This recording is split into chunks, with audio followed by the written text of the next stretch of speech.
Realmente es un placer estar con ustedes.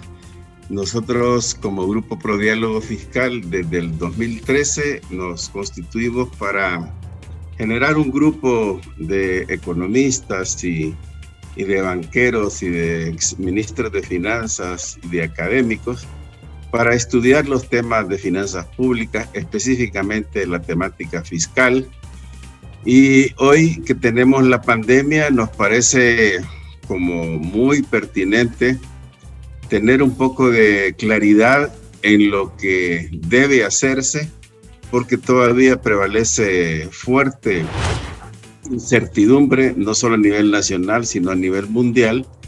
Y por esa razón hemos seguido reflexionando. Hoy vamos a tener un pronunciamiento público a las 10 de la mañana en el cual volvemos a retomar el tema de las medidas más convenientes para este gran dilema de si nos endeudamos más o si utilizamos las reservas internacionales.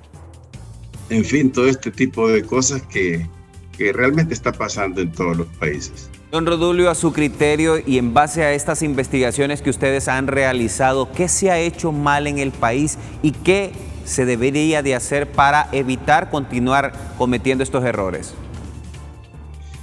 Mire, realmente nosotros pensamos que en Honduras ya el hecho de tener un sistema fiscal regresivo, es decir, que los que menos ganan pagan más impuestos, ya eso es motivo suficiente para empezar a hacer cambios. Al aparecer la pandemia, obviamente se exacerbaron muchos problemas y el gobierno, la respuesta que ha dado el gobierno, pues ha sido, digamos, limitada y no necesariamente con la cobertura amplia que podría generar una verdadera reactivación. Por ejemplo, se ha limitado a 3 cosas básicas: a generar, por ejemplo, lo que se refiere a un fondo de garantía para que los grandes, los medianos y los pequeños empresarios puedan acceder para capital de trabajo. Digamos que está más o menos bien diseñado, pero él tiene el problema de la exclusión. Muchos pequeños, medianos y pequeños empresarios, pequeños emprendedores quedan fuera de este programa. El otro es el denominado 8.7, que fue lanzado en febrero y que posteriormente se volvió a relanzar para verlo como una respuesta frente a la pandemia. Y este pues es un programa con una tasa de interés baja, del cual pues se esperaría que unos 3.000 millones se colocarían para que también los empresarios, los más necesitados, pudieran acceder. Aquí en este programa se ha invitado a todas las entidades financieras para que puedan acceder, pero de nuevo se le puede imputar el mismo error de la exclusión, o sea que están excluidos por definición los que probablemente más necesitan. Le doy un ejemplo. De esos 3.000 millones, ya 2.000 millones están repartidos a 2 de los principales bancos del país. La cooperativa Elga, que es mucho más grande que varios bancos de los más pequeños, solamente se le han asignado 28 millones. 28 millones es menos del 1% de esos 3.000 millones. Y entonces vemos que no ajusta la cobija, usando un término popular, para cubrir a los más necesitados. Y obviamente en ambos programas los que están en la central de riesgos no pueden acceder a esos recursos, excepto que tengan moras pequeñas de 1 mes, de 2 meses, de 3 meses. Pero gran parte de los agentes económicos ya venían arrastrando la crisis de los años anteriores y tienen moras de 1 año y medio, de 2 años, de 3 años, y ellos hacen la lucha por salir adelante, pero no encuentran un programa gubernamental que resuelva su problemática. Y por último, lo que ustedes conocieron como la suspensión de pagos de las tarjetas de crédito por 3 meses, que ha generado también muchos problemas porque la discrecionalidad de esa medida hace que los bancos multipliquen esas cuotas que usted dejó de pagar por mucho más, y lo que de repente usted debe hoy ahora se ha multiplicado por 4.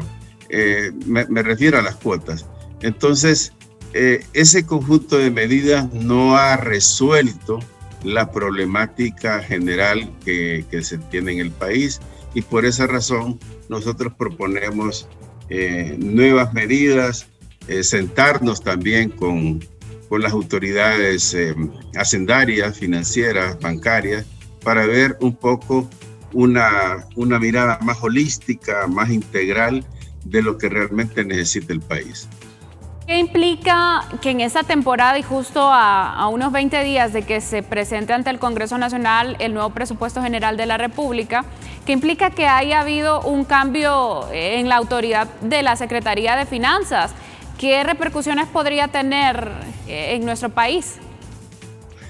Bueno, mire, en primer lugar, yo creo que el cambio de los funcionarios, pues no conocemos bien los intríngulis de por qué han salido ni si eso ha afectado, pero lo que sí es cierto es que con la pandemia debiéramos haber reformulado el presupuesto del año 2020, y obviamente esa reformulación alcanzaría también nuevas bases, nuevos criterios, nuevas metodologías para el presupuesto del 2021, cosa que esperemos que todavía pueda ser corregido, porque cuando se reformulan los presupuestos cambian las prioridades, y hoy día en el 2020, en agosto, las prioridades no son las mismas que el año pasado. Entonces se ha tratado este año presupuestariamente como si fuera un año normal, y ante un año normal, un presupuesto que se ajusta a esa normalidad, porque aquí hay una gran decisión que tomar. El presupuesto es un instrumento financiero del Estado para paliar la crisis. Entonces podríamos decir, el presupuesto puede ser pro crisis o puede ser anticrisis.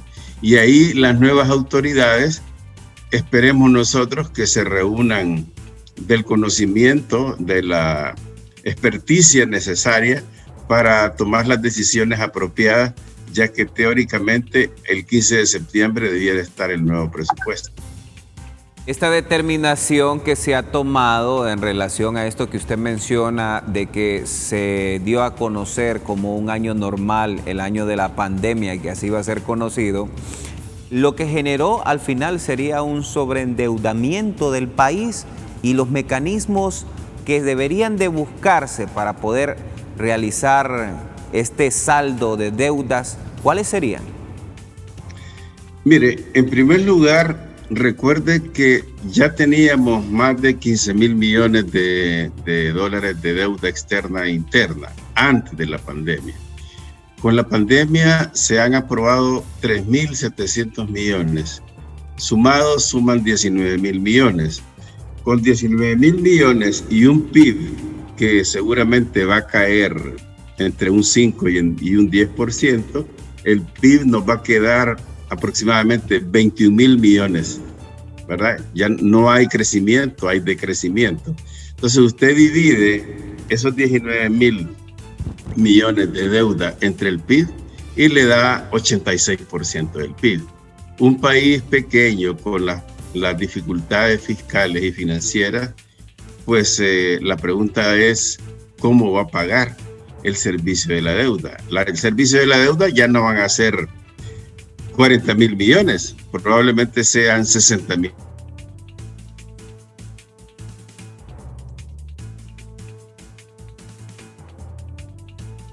Bien, vamos a tratar de retomar infraestructura. Sí, lo escuchamos, que por un lapso de tiempo se le cayó la señal. Entonces, para ver si nos aclara lo que estaba mencionando antes de lo de la caída del Producto Interno Bruto. Sí, claro, que les decía que al caerse el Producto Interno Bruto, una deuda de 10 entre el nuevo PIB, que sería un PIB de no de 24.000 millones, sino de 21.000 millones, entonces el ratio le da más del 85%. Eso implica una carga fiscal enorme del servicio de la deuda. Ya no serían 40.000 millones de lempiras en el presupuesto, sino serían 60.000 millones de lempiras o más. Y normalmente cuando ocurren esas estrecheces financieras, lo que suele ocurrir es decir, quitémosle 600 millones a la universidad, quitémosle 800 millones a salud, quitémosle 1.000 millones a educación, y de esa forma se deterioran los servicios públicos para poder enfrentar los compromisos financieros externos e internos. ¿Sería esta una medida inmediata que ayudaría que se tome en consideración antes de que sea presentado este nuevo presupuesto? Porque si no, lo que van a hacer quizás es aumentarle más. Y ya muchos han manifestado que si continuamos con este mismo proceso, tomando como año normal el próximo año, este presupuesto podría generar un incremento y no un decrecimiento. Sí, es que el problema es que lo que he dicho, lo que hemos conversado es del lado del gasto. Ahora viene el problema del lado del ingreso. ¿Cuáles van a ser los ingresos fiscales que va a tener el gobierno en materia de impuestos de consumo, producción y ventas, en materia de impuestos sobre la renta? Si ya la mayoría de empresarios han dicho no hemos tenido ganancias en el 2020, no tenemos nada que pagar de pagos a cuenta para el servicio financiero, para el azar. Esas son palabras pero muy peligrosas, porque recordemos que hay que recaudar más el endeudamiento para generar el presupuesto, para financiar el presupuesto. Entonces aquí es donde empiezan los primeros dilemas. ¿Nos endeudamos más? ¿Pedimos que el Banco Central le haga un préstamo al gobierno? ¿O utilizamos parte de las reservas internacionales netas, que en este momento casi son más de 7.000 millones de dólares, con los cuales se puede cubrir hasta 8 meses de importación, y el estándar es 3 meses? O sea que tenemos suficientes reservas para utilizarlas en el marco de esta crisis. Todas esas decisiones son decisiones técnicas que hay que verlas bien, porque no es conveniente que haya un mayor deterioro en la calidad de los servicios públicos. Hace unos días atrás, el licenciado Julio Raudales, el vicerrector de la Universidad Nacional Autónoma de Honduras, mencionaba que no hay una política fiscal seria que promueva el crecimiento económico. ¿Estaríamos en estos momentos en la oportunidad, por así mencionarlo, o en la plataforma para que en realidad se puedan tomar en cuenta esas determinaciones? Bueno, mire, en primer lugar, hablando así en términos macroeconómicos, el problema que tenemos hoy es un problema de demanda agregada. En otras palabras, no tenemos los grandes compradores externos, y los compradores internos están comprando lo básico para sobrevivir. No están comprando vehículos, no están comprando refrigeradoras, no están comprando computadoras. Entonces aquí la pregunta es, ¿cómo incentivamos a la población hondureña para que pueda seguir comprando? Porque al seguir comprando reactiva la economía. ¿Qué es lo que han hecho otros países? Vale, le voy a poner dos ejemplos, uno de Europa y otro de acá, de América Latina. Aún hoy en Alemania se entregan estampillas. No se ha reducido el tamaño del Estado alemán, siguen pagando sueldos y salarios a todo el sector público, y además les regalan estampillas para que puedan ir al supermercado a comprar mantequilla, a comprar leche, a comprar pan, a comprar lo básico. Eso es una medida de un país desarrollado. ¿Qué está haciendo Chile? Chile dice, bueno, ya estamos haciendo muchas cosas con los pobres de Chile, ahora hagamos algo, dediquemos estímulos a la clase media. Y han tomado 12.000 millones para repartirlos a la clase media. Porque recuerde que la clase media es el sector, la franja, el segmento social que va a los supermercados a comprar más o menos abundantemente. Entonces, ¿qué medidas se han diseñado en Honduras para la clase media, que apenas es el 16% de toda la sociedad? Entonces, ese tipo de cosas son las que nosotros hemos discutido, por las cuales necesitamos sentarnos a la mesa, pero desde hace 7 años estamos diciendo estas mismas cosas y realmente no ha habido mucha receptividad, a pesar de que en el grupo hay economistas de todas las tendencias partidarias, de todas las tendencias ideológicas, y lo único que nos anima es el bienestar general de la población. Entonces necesitamos que tal vez las nuevas autoridades por lo menos nos escuchen. O sea, no queremos ridiculizar las nuevas autoridades, queremos ayudar a que se tomen mejores decisiones. ¿Por qué no se toman en consideración estos modelos? ¿A qué le temen aquí en el país cuando ustedes mencionan que se hace en otros países, se apoya en la clase media? Las clases que aquí en el país hemos visto que se están muriendo de hambre porque no hay fuentes de empleo, porque cada día estamos más endeudados. ¿Y por qué razón no aplicar este tipo de modelos que puedan ayudar a solventar un poco esta crisis económica y esta calamidad que se vive en Honduras? Bueno, es una pregunta excelente. Claro que necesita una respuesta muy amplia, pero yo la voy a resumir en lo siguiente. Normalmente, el que tiene el poder dice: yo tengo el poder y yo tengo la soberanía para tomar las decisiones que yo quiera. En otras palabras, cuando el poder está muy concentrado, no se quiere de alguna manera distraer la gerencia de ese poder, trayendo a otros que nos pueden decir cosas que no queremos oír. Entonces, los gobiernos en Honduras no han sido muy inclusivos, no les ha gustado el consenso social, y las veces que han firmado a grandes acuerdos nacionales es papel mojado. Entonces, realmente el estilo de gobernar en Honduras ha sido un estilo verticalista, no un estilo horizontal, donde yo me siento con un ministro, con un viceministro, y nos escuchamos los planteamientos y les decimos, vean, por lo menos tomen en cuenta que tenemos una deuda flotante que ha sido tradicionalmente un problema grave porque no hay disciplina presupuestaria.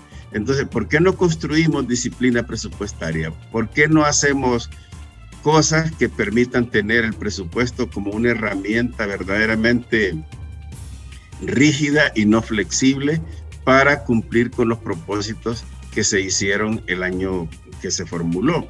Entonces, el problema de un poder tan vertical que cree que él se basta a sí mismo y que los demás, por muy estudiosos o por mucha experiencia que tiene, no vale la pena ni siquiera escucharlos. Entonces, por esa razón es que hay tanto malestar en el país, porque no necesariamente los que toman las decisiones son los que más saben. Muchísimas gracias, licenciado Perdomo, por atender nuestra entrevista a esta hora de la mañana aquí en 24 AM para abordar un tema tan importante como es la economía de nuestro país, sobre todo después de esta pandemia que nos ha dejado mal económicamente. Muchísimas gracias. Gracias, y estoy a la orden para futuras consultas. Mucho gusto. Muchas gracias, y así será. Vamos a realizar